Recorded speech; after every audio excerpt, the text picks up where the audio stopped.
بسم اللہ الرحمن الرحیم الحمد للہ رب العالمین والصلاة والسلام علی سیدنا مولانا محمد وعلی آلہ واصحابہ اجمعین۔ اعوذ باللہ من الشیطان الرجیم، بسم اللہ الرحمن الرحیم۔ لا تحرک بہ لسانک لتعجل بہ ان علینا جمعہ وقرآنہ فإذا قرأناه فاتبع قرآنہ ثم ان علینا بیانہ۔ وعن علی رضی اللہ تعالی عنہ ادبوا اولادکم علی ثلاث خصال علی حب نبیکم وعلی حب اہل بیتہ وعلی تلاوت القرآن۔ وقال النبی صلی اللہ علیہ وسلم من قرأ القرآن فقد استجرج النبوة بین جنبیہ الا انه لا یوحى الیہ، رواہ الحاکم بسند ضعیف۔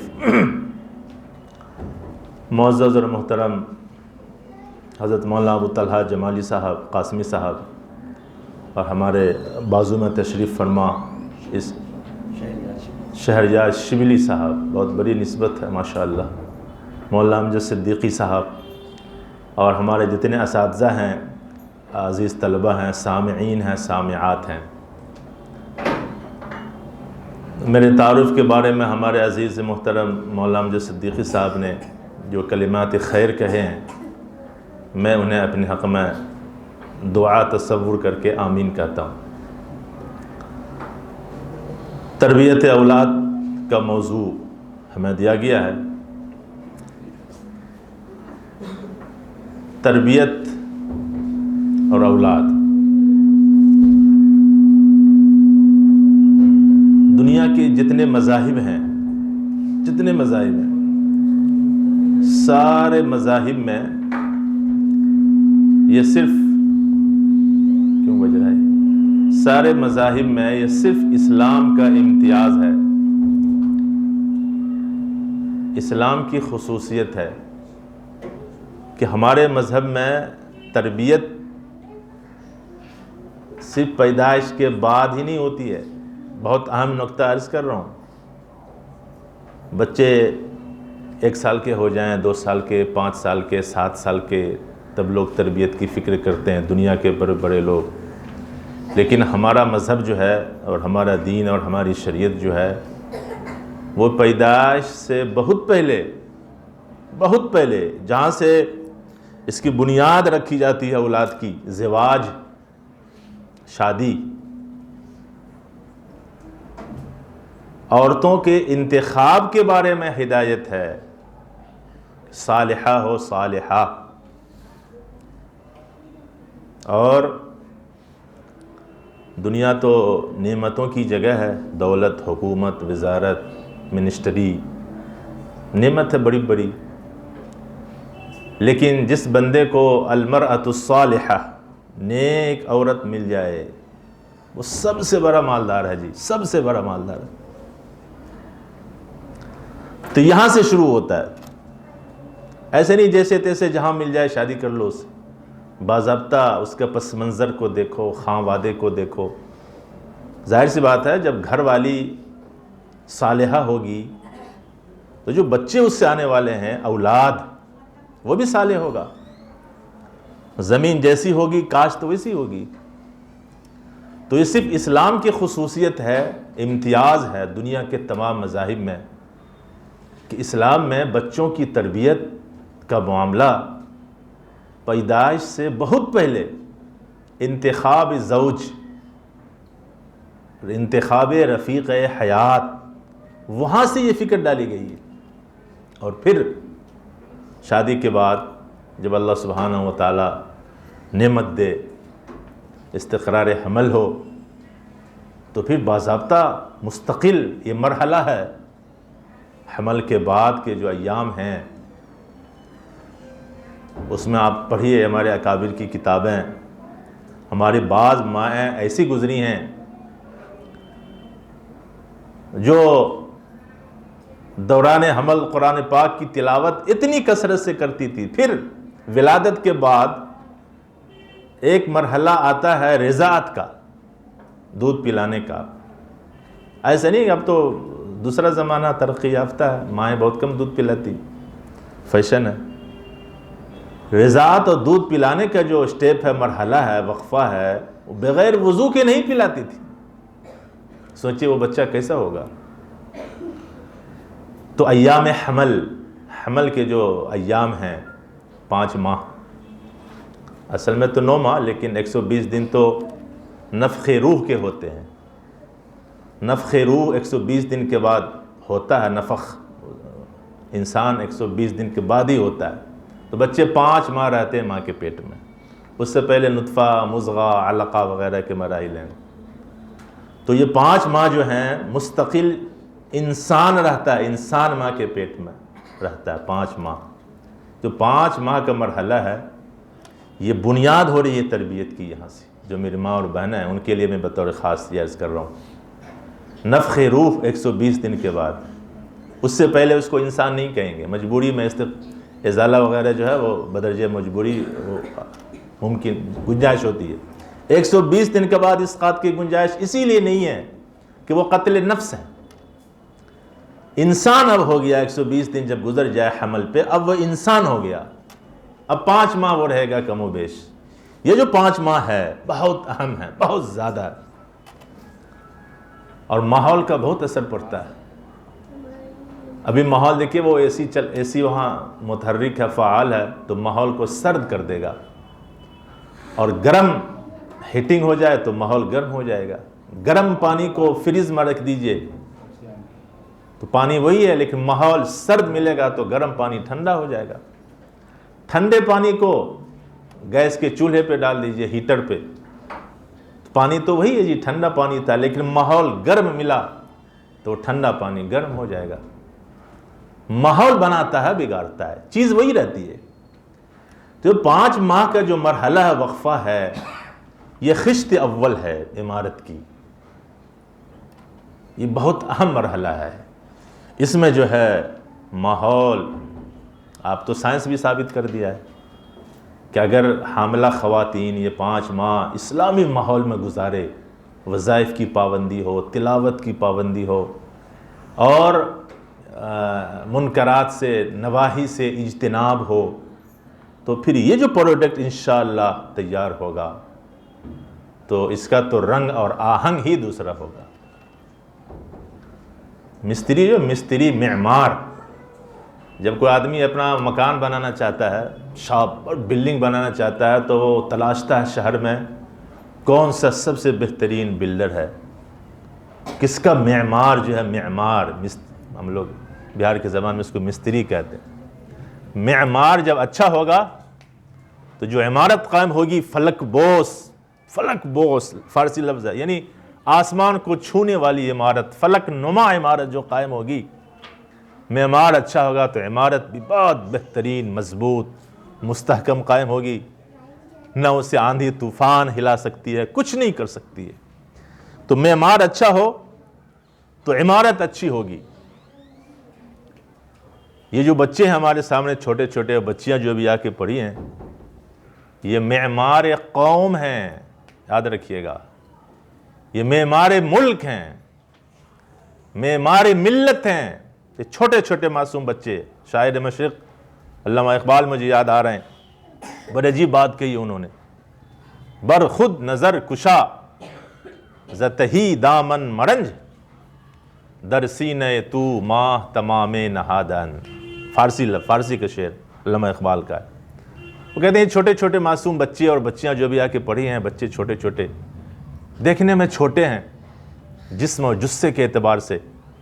کہتے ہیں یہ اپنے آپ کو دیکھ کر کے احساس کمتری میں مبتلا مت ہونا جی. چاند نکلتا ہے، چاند تو شروع کے تواریخ کو چاند کو ہلال کہتے ہیں، پھر تاریخ بدلتی جائے گی تو اس کا نام بدلتا جاتا ہے، سمجھے؟ تو پھر ایک بدر بھی ہوتا ہے، پھر دوسرا نام پڑ جاتا ہے. شروع کے ادوار تاریخ کے چاند کو ہلال کہتے ہیں. بہت باریک ہوتا ہے، بہت باریک. پہلی تاریخ کو تو نظر بھی نہیں آتا جی. رمضان اور عید کی چاند لوگ دیکھتے ہیں، باقی تو مطلب نہیں ہے کسی کو دیکھنے اکنے. بہت باریک ہوتا ہے. لیکن جو 14ویں کا چاند ہوتا ہے وہ بدر منیر اس کو کہتے ہیں، بدر. اتنا شاندار کمپلیٹ چاند جو ہوتا ہے، چمکتا دمکتا عالم تاب، دنیا کو روشن کرنے والا چاند پورا کمپلیٹ ہو جاتا ہے 14 تاریخ کو، وہی باریک ہلال سے نکل کر کے آیا ہوتا ہے، جو پہلی تاریخ میں کبھی ہلکا بال کی طرح ہوتا ہے، وہ 14ویں کو آ کر کے بدر منیر بن جاتا ہے، پوری دنیا کو روشن کر دیتا ہے۔ چھوٹے بچے ہیں، بچیاں ہیں، معصوم ہیں، ابھی یہ مت سمجھنا کہ ہم چھوٹے ہیں یا چھوٹی سی بلڈنگ میں پڑھ رہے ہیں، آپ کے دامن کے اندر واللہ العظیم بدر منیر چھپا ہوا ہے، قوم کے ملت کے معمار ہیں، ایک ایک بندے نے پورے ملک کا رخ موڑ دیا ہے جب اس کی تربیت صحیح ہوئی۔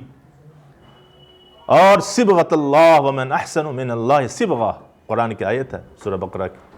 عیسائیوں کے یہاں جب بچہ پیدا ہوتا ہے اس کو بپتسمہ دلاتے ہیں، بپتسمہ، اس کو رنگ میں ڈبکی لگواتے ہیں، گڑھے میں لے جا کر کے پانی میں اس کو ڈبکی دلواتے ہیں، اور اس کے بعد کہتے ہیں اب یہ پکا عیسائی بن گیا، بپتسمہ اس کو کہتے ہیں اردو میں۔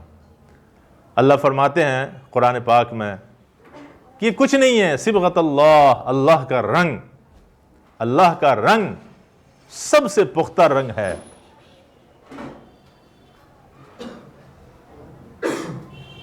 اللہ کا رنگ سب سے پختہ رنگ ہے۔ اللہ کا رنگ جب چڑھ جائے گا بچوں پر تو اس رنگ کو کوئی نہ مٹا سکتا، اور اس رنگ پہ جو سفیدی آ کر کے کوئی مٹا بھی نہیں سکتا۔ وہ جو مٹانے والی سفیدی آتی ہے نا، کوئی غلط لفظ لکھ دیں تو بچے سفیدی سے مٹا دیتے ہیں، پتہ نہیں کیا کہتے ہیں۔ اللہ کا رنگ کہاں چڑھے گا جی؟ فکر میں چڑھے گا، فکر میں چڑھے گا، عقیدے میں چڑھے گا، عقیدے میں۔ یہ بنیاد ہے، یہ بنیاد ہے۔ اور جب بنیاد کمزور ہوئی، آندھی چلتی ہے، طوفان چلتا ہے، جو درخت کمزور ہوتے ہیں، جس کی جڑ زمین میں پیوست نہ ہو، مضبوط نہ ہو، اندر تک دھسی ہوئی جس کی جڑیں جس درخت کی نہ ہو، ہلکی سی آندھی آئے گی وہ درخت دھڑام سے نیچے گر جائے گی۔ اور جس درخت کی بنیاد مضبوط ہو، زمین میں پیوست ہو، اس کو کوئی طوفان، کوئی آندھی اپنی جگہ سے ہلا نہیں سکتی ہے، کوئی آندھی اس کے پائے استقامت کو کوئی متزلزل نہیں کر سکتی۔ میں طوفان تشبیہ کے لیے کہہ رہا ہوں۔ آج دنیا کے جو کالج وغیرہ نا، جو مخلوط تعلیم جہاں ہے، عورت اور مرد کے مخلوط، اسلامی اقدار سے ہٹ کر کے بالکل بے حجابانہ، یہ آندھی ہے، یہ طوفان ہے، یہ ہمارے مسلم بچے اور بچیوں کو ہائیجیک کر لینے کی منصوبہ بند کوشش ہے۔ تو جب بنیاد مضبوط ہوگی، یہ چھوٹے چھوٹے بچے، ہم اپنے بچوں کو خالی میموری میں ابتدائی سال اور ماہ میں جب بچوں کی فکر میں، بچوں کے ذہن میں اسلامی عقائد کو، اسلامی فکر کو اور اسلامی کلچر کو، اسلامی تہذیب کو، اسلامی سنن کو، اسلامی طریقوں کو اب کیسے کھائیں، ابھی بچی سنا رہی تھی، میں تو منہ تک رہا تھا چھوٹی معصوم بچی کو، وہ اسلامی اقدار کو، اسلامی صبغت اللہ، وہ اللہ کے رنگ کو رنگ رہی تھی۔ ایسی بچیاں ایک ماڈل تھی، ایک اسوہ نمونہ تھی، ایک مثال تھی، ایگزامپل تھی۔ جب ہمارے معاشرے میں ایسی بچیاں ہوں گی، تم شوق سے کالج میں پڑھو، پارک میں پھولو، جائز ہے غباروں میں اڑو، چرخ پہ جھولو، بس ایک سخن بندے عاجز کی رہے یاد، اللہ کو اور اپنی حقیقت کو نہ بھولو۔ جڑ مضبوط ہو جائے گی، اسلام کی بنیاد مضبوط ذہن میں، فکر میں پیوست ہو جائے گی۔ جاؤ نا جی، تم پائلٹ بنو، کالج میں جاؤ، یونیورسٹی قائم کرو، دنیا کی کوئی آندھی، کوئی طاقت، کوئی RSS کی طاقت کچھ نہیں کر سکتی، ہلا نہیں سکتی آپ کو۔ آج ردت کا سیلاب، مرتد بنا دینے کی منظم سازش ہمارے ملک میں ہو رہی ہے۔ بچے اور بچیوں کو مرتد بنا دینے کی منصوبہ بند کوشش جاری ہے اسلام دشمنوں کی طرف سے، اور اس ردت کے سیلاب میں وہی بچے خوش گھاس کی طرح بہہ جا رہے ہیں جن کی تربیت اسلامی اقدار پہ نہ ہوئی ہو، جن کو ذہن و فکر اسلامی رنگ میں نہ رنگا گیا ہو۔ تو سب سے پہلے